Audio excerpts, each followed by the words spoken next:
you're experiencing issues with Call of Duty multiplayer not working, follow these steps to troubleshoot and resolve the problem. Step 1. Check server status.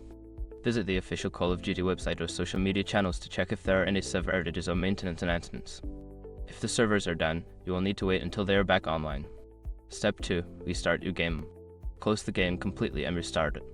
This simple step can often resolve temporary glitches or connection issues that may be affecting multiplayer functionality. Step 3. Verify game files. If you are playing on a PC, use your game launcher like Steam or Battle.net to verify the integrity of the game files. This process will check for any corrupted or missing files and replace them as needed. Step 4. Check your internet connection. Ensure that your internet connection is stable and working properly. You can do this by running a speed test or trying to connect to other online services. If your connection is weak, consider resetting your router or contacting your internet service provider. Step 5. Update gaming system.